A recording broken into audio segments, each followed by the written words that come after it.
سلام بچه‌ها، چطورید؟ خوش اومدید به ویدیو دیگه. اینجا کانال مزمیس، من مهزیارم. آقا اومدیم با پیپر ویو رویال رامبل. شاید براتون تعجب باشه که این نمیدونم اینو میشناسید، این شخصو میشناسید یا نه. چرا بابی لشلی داره میاد تو رینگ؟ بچه‌ها این آخرین پیپر ویو قبل از رویال رامبله. میگم قبل از راسلمانیاست که میشه رویال رامبل.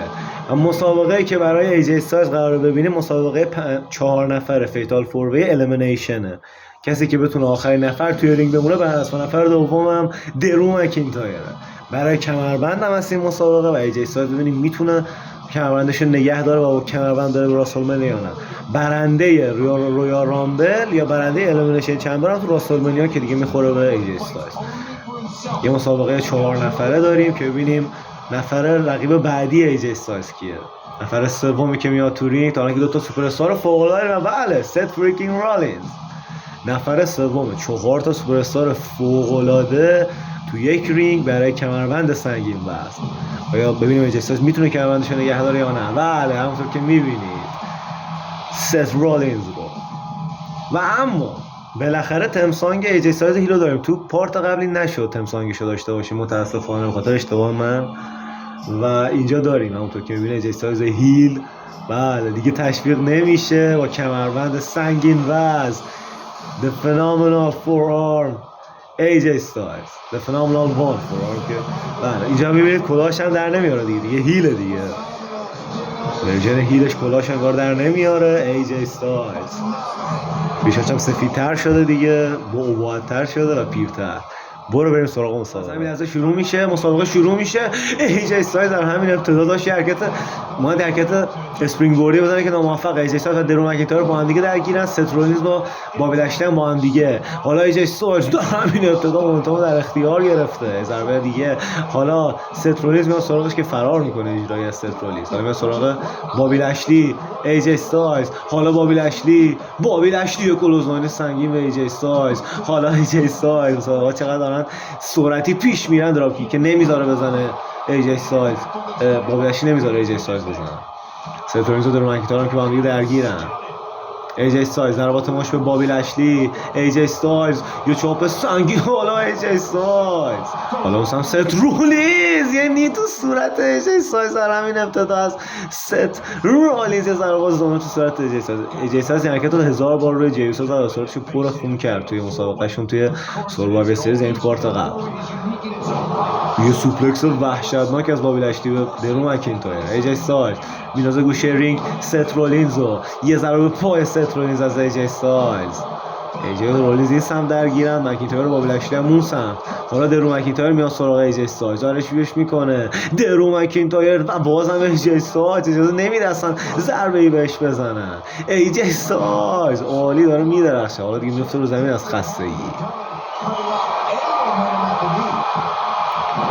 حالا مثلا بابی لشلی با کندو استیک میاد سراغشون که حالا درو مکینتایر حالا ایجی استایلز کندو استیکو میندازه که بازم با درو مکینتایر یه سوپلکس وحشتناک به ایجی استایلز. هنوز هیچ کس فینیشر سیگنیچری نزده و هیچ کس هم حذف نشده. مثلا با کندو استیک ست رولینز میاد سراغ ایجی استایلز که ایجی استایلز جا خالی میده و ست رولینزو با یه کلوزلاین قراره بندازه رو زمین. ایجی استایلز حالا ایجی کندو استیکو برداشته با همون کندو استیک بازم ست رولینز یه ضربه دیگه ست رولینز یه ضربه دیگه بیخیال نمیشه و شکوندش بالاخره توی شکم ایجی استایلز. بابی لشلی و درو مکینتایر هم که با هم دیگه درگیرن. حالا درو مکینتایر حالا ست رولینز ساب میشن به بابی لشلی. چقدر سرعتی بوده این مسابقه. با صندلی میاد تو رینگ. ایجی استایلز با صندلی میاد تو رینگ ضربه به ست رولینز میزنه. ست رولینز و ایجی استایلز بیشتر از هر کسی تو رینگ با هم دیگه درگیر بودن. حالا ست رولینز سالی با ایزگیری نیافتاد رو زمین. ایجی استایلز بازم با صندلی ضربه حالا ست رولینز درو مکینتایر نمیذارن ست رولینز و ایجی استایلز رو که باید با هم دیگه درگیر باشن. مکینتایر کاور انجام میده روی ایجی استایلز. داور میشماره 1 و کیک اوت از ایجی استایلز. اون سم پدگری از ست رولینز بابی لاشلی اولین حرکت ویژه مسابقه هم انجام میشه. مثلا ایجی استایلز با کندو استیک، حالا ست رولینز کرو استامپ یهویی روی همون کندو استیک هم به ایجی استایلز. ست رولینز داره میدره، 1 2 و کیک اوت از ایجی استایلز. ست رولینز همه رو نابود کرده تو رینگ. حالا بابی لاشلی پرتش میکنه، یه دونه ضربه میلیتری پاور اسلم میشه گفت حرکت. ایجی استایلز یهو همه رو زد میگم ست رولینز یهو زد همه رو ترکوند. حالا میاد سراغ ایجی استایلز. ایجی استایلز میاد سراغ ست رولینز، چه اینا رو قاطی میکنه. حالا ایجی استایلز ست رولینز رو میگیره و کالف کلاشر. حالا یه دونه از ساب میشن های سیگنیچر های ایجی استایلز که خیلی هم ضعیف بودن انگار به خوبی انجام نمیشه. حالا درو مکینتایر بازم ایجی استایلز حواسش بود. درو مکینتایر بلند میشه، استایلز کلش. اولین استایلز کلش مسابقه رو درو مکینتایر میخوره، کاور میکنه ایجی استایلز. اولین حد شده مسابقه 1 2 و نه چه کیک اوت روی میتونم بگم 2999 از درو مکینتایر. ایجی استایلز حالا بابی لاشلی میاد سراغش و یه شلده. عجب مسابقه ای. بابی لاشلی باز هم ایجی استایلز. ایجی استایلز اسپیر به بابا ول کنید.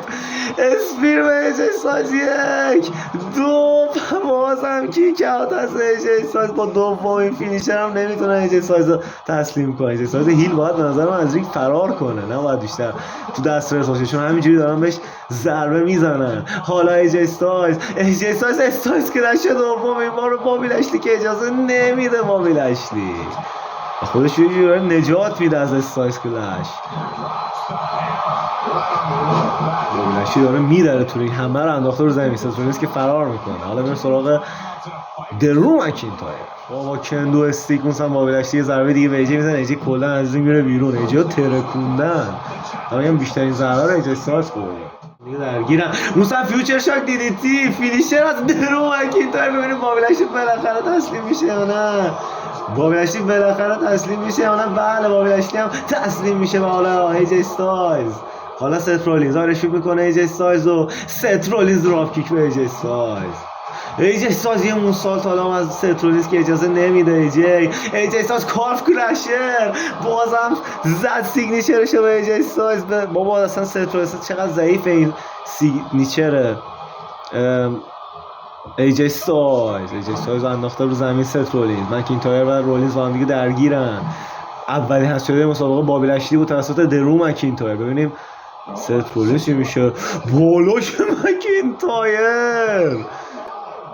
نابود کرد ست رولینزو.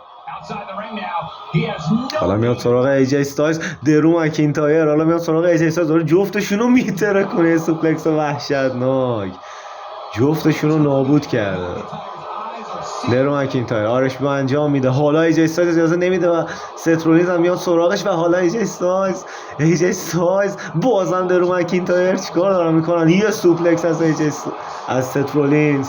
حالا ایجی استایلز بلند کرده ست رولینز و یه ضربه به صورت ست.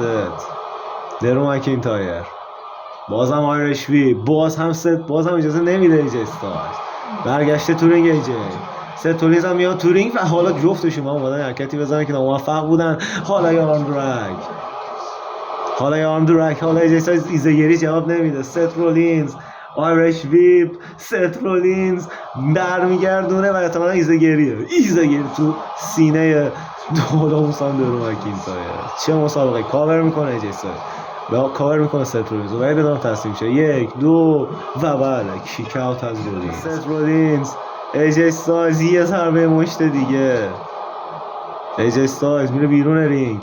ایجی استایلز میخواد برای زدن فنومنال فور آرم که مستمش اجازه نمیده. مکینتایر عوضی و میندازه رو زمین ایجی استایلز میخواست برای زدن فنومنال فور آرم به ست رولینز. ساید واک اسلم به ست رولینز از درو مکینتایر آیرش ویپ، حالا ایجی سایز یه وارگی وحشتناک زیبا، حالا میره اون سمت ایجی سایز فنومنال فور آرم به درو مکینتایر، دیگه تسلیمه یا نه؟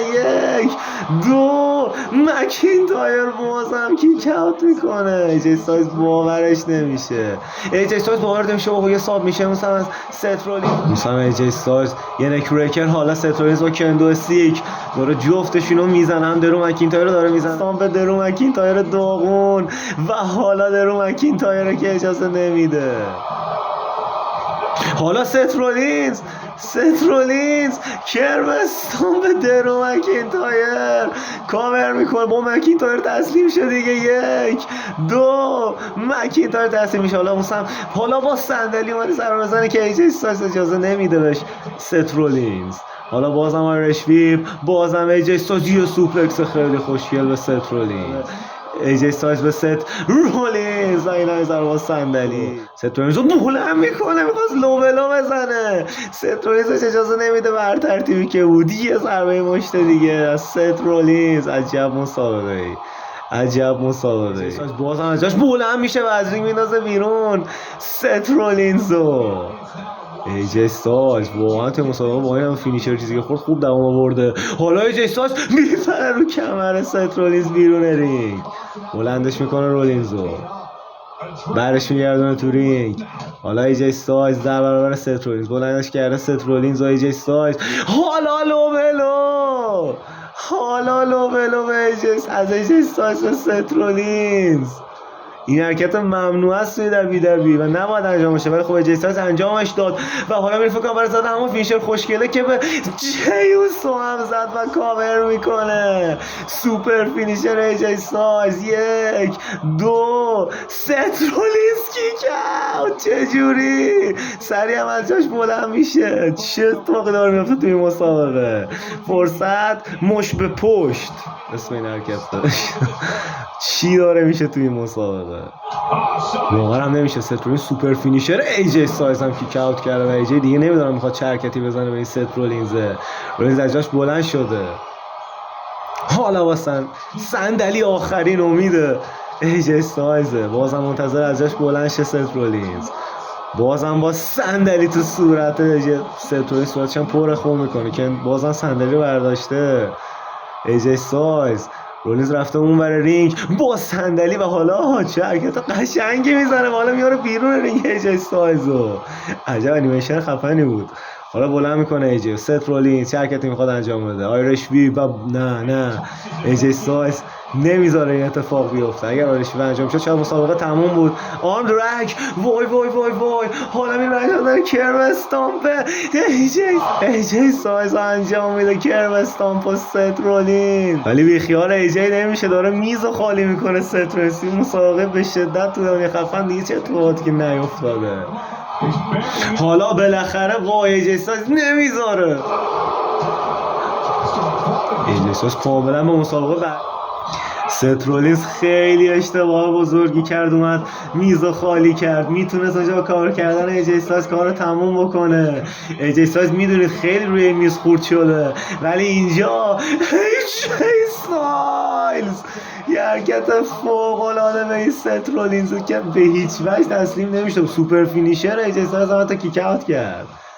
تماشاگرها شعار دست آسان میدن. ایجی سایز میخواد به انجام دادن سیگنیچرش هم انجام میده. ایجی هر حرکتی که داره میزنه رو ست رولینز. حالا میره برای انجام دادن فنومنال فور آرم. تمام فینیشرهای ایجی سایز در یک خواب. فنومنال فور آرمش هم انجام میده، میره بالای تاپ روپ. سوپر فینیشرش هم ایجی سایز، این هم سوپر فینیشرش و دیگه با رولینز تسلیم شه. 1 2 و قطعا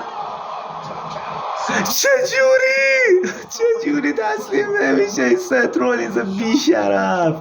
دیگه فقط مونده استایس کلش. هر حرکتی بوده این ایجی سایز زده ولی رولینز تسلیم نمیشه و چون فضایی تسلیم داره نمیشه این ست رولینز، اصلا امکان نداره مگه میشه.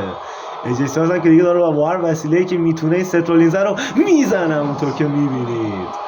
دیگه چیکار باید کنم این سگ تسلیم شه؟ یه تهشه ایجی استایلز برای سومین بار بازم این فینیشر رو میخواد انجام بده که ست رولینز اجازه نمیده. بابا بس دیگه، چقدر این مسابقه طولانی شده. حالا ست رولینز کرو استامپ کیو از ایجی استایلز نمیخواد به واسه به این ست رولینز، نمیوازه به این ست رولینز دیگه هر کاری از دستش برمیومد انجام داد و ایجی استایلز با این صورت پر خون فکر کنم برای 4مین باره که داره میره این حرکت رو انجام بده. این ست رولینز این همه رو داره بلاک و کیک اوت میکنه. بس بابا به خدا این مسابقه 2 ساعت پیش تموم میشد. ست رولینز دایوینگ یه سوپر کیک تو صورت ایجی استایلز و خدا رو شکر که ایجی استایلزش میره بیرون رینگ. عجب مسابقه ای واقعا، عجب مسابقه ای. حالا یه ایزگری از ست رولینز، چون حرکات ایجی استایلز و رولینزش ولی واقعا شبیه هم دیگه است. ایجی استایلز رو بلند میکنه و صورت ایجی هم میزنه بریکت. آجی این مسابقات راسلمنیا می بود. حالا ایرشویپ، حالا بالاخره میزنه به بریکت ست رولینزو. حالا نوبت ایجی استایلز اون میخواد چه حرکتی انجام بده به شکم ست رولینز.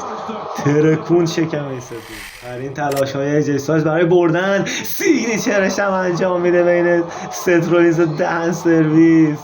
5مین باره که داره این فینیشر رو انجام میده ایجی استایلز.